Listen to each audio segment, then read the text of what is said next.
Here's new content. Here's new books. Here's new comic But books. Star Wars tends to do that. They tend to drop a lot of their novels at the same time, or their comic announcements at the same time. Yes. So, I mean, you're looking here on your screen now. We have 4 different titles. We're going to go one by one. And Jordan, this is where I was saying, yeah, he knows what I'm about to say. So let's throw up that first image because we previously reported, I believe it was last week, the Marvel series that will feature Black Spire Outpost, Antique Dealer, Doc Andor. This guy here on your screen. They're saying this cover isn't final. It's probably going to be this. They probably just put that disclaimer up there so people don't run crazy with it. I mean, that's a lot of detail in a piece of art for them not to select that. I'm really digging this, Jesse. I don't know if you've heard about this, yes, but it's like well, you were here with us on the last episode. So the Rise of the First Order, its effects on life at Wild Space, and this series again is being written by Ethan Sachs, art by Will Sliney, and the series debuts April 24th. Again, my theory is somehow this guy knows Maz Kanata, and somehow this guy gets the Skywalker saber to Maz Kanata on Takodana. But that's just my theory. Let's go to Delilah Dawson, because this is her new book.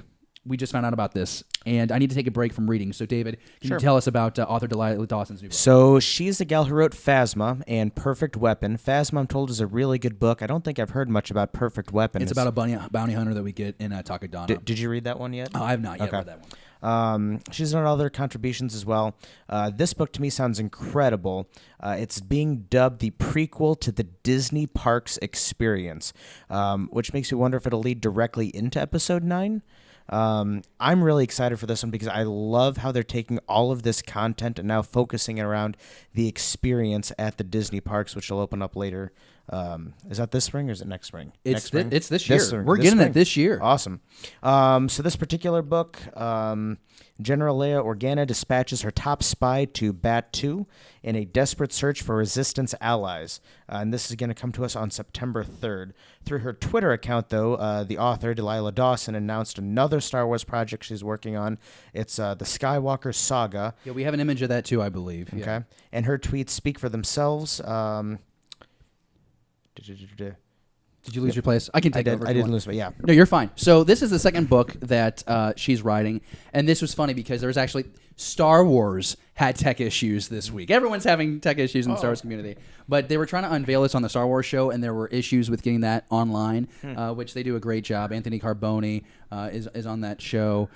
You get a great quality of Star Wars news on there. Can I just say I love this cover?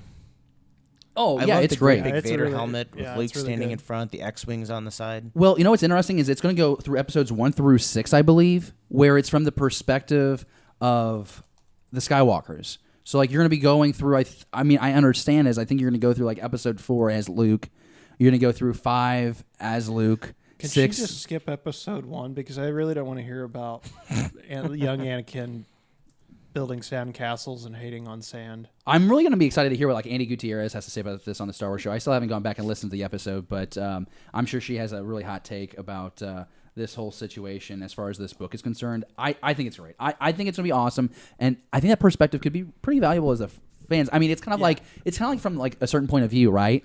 Like we bounced around the original trilogy from all the different views of these characters. Some great, some not. But here's a whole book where it's from the perspective of Luke, from Leia, from Anakin. Like, how cool would it be to get Anakin's perspective in the Vader suit? Like, that could be really fun. So I'm really excited about that. We also have another book on the list. We just keep going here. And this one is from Zorata Cordova, is how you say the name, and author of the Vicious Deep trilogy. This is going to be what they say is an intimate tale that takes place on Batuu. From StarWars.com, it's going to be a young adult novel. This is pretty cool. It's called A Crash of Fate, and we're learning a lot about this planet. Obviously, we need to learn about this planet because they want us to know what this theme park is going to be like when we arrive. Because what they also have said about the theme park is every person who enters the park gets like a character. Like, you have a role in everyone else's experience is what I'm learning. So, I don't know how they're going to pull that off. They're gonna have a great time when I show up. Well, Jesse, you're the kind of guy who's going to try and take up like 2 or 3 roles. You're going to really try and be in the middle of all this.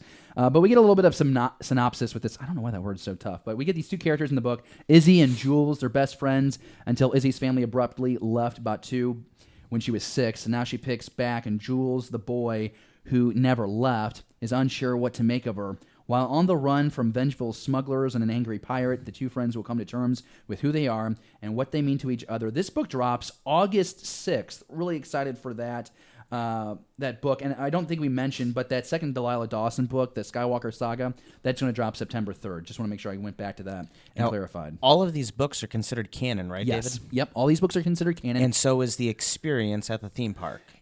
This storyline, the main storyline, yes, is considered canon. There is a canon story that is tied into the rides Okay.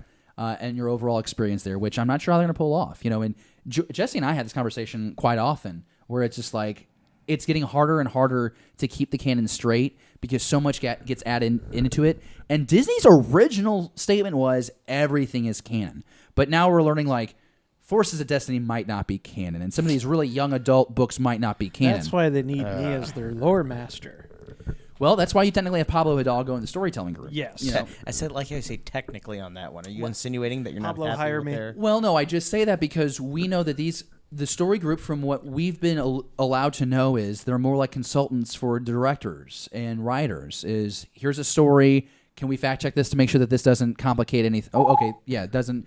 You don't have anything wrong, or no, actually, this character doesn't work. But we have a character over here from this other thing that we can tie in. Saw Gerrera, for example. You know, we have this character from the Clone Wars. Let's bring him now to Rogue One. So that's just an example, not a slam. Just clarification.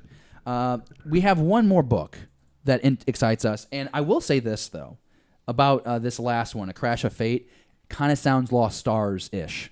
Kind of sounds familiar to that, and that was a great Claudia Gray novel. Here we are on Star Wars Myth and Fables by George Mann, illustrations by Grant Griffin. This is going to be a lot of lore within Star Wars lore. And so, Jesse, my question to you is, because I thought of you immediately when I heard the news about this book, because we like Star Wars lore, and we like knowing the canonical timeline and events that lined up, and we'll get really nerdy sometimes and go on Wikipedia and learn about expanded universe stuff, or we've read a lot of those novels. But what about lore in like the lore of the lore?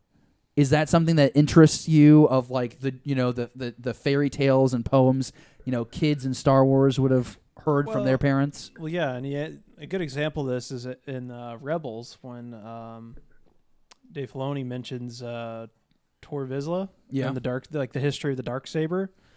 That's a great example. And a lot of people love that. So getting a books, novels, comics, everything. That'd be great.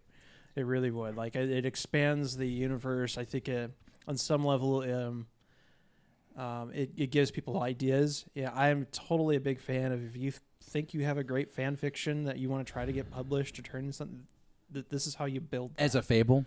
Yeah, I can kind of roll with that. I think something that kind of took me out of Rogue One briefly was the doll of the stormtrooper that was found at the Urso homestead there.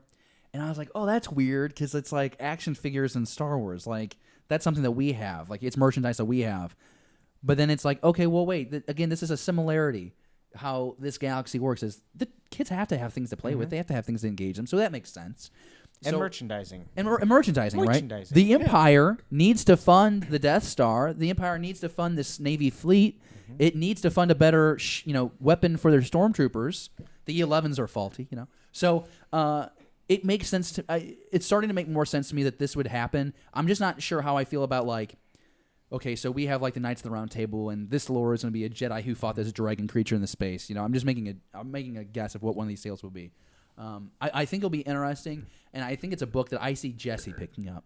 I think this is a book that he'll pick up in, and I'd love for you to dive into it, and we had that conversation together. I think that'd be a lot of fun. Anything we haven't talked about, any of these books that really get you guys excited, gets you sweaty, gets your thighs tingling? Wow, I guess nothing gets the thighs tingling around here but me. I'm a little concerned about your... I get goosebumps on my arms sometimes. Yeah, that's what I was having. It was goosebumps. I was just saying googling. Or googling? Oogling?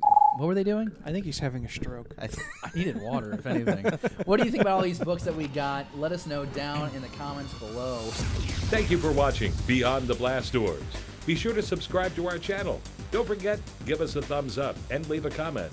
Beyond the Blast Doors, a Star Wars conversation.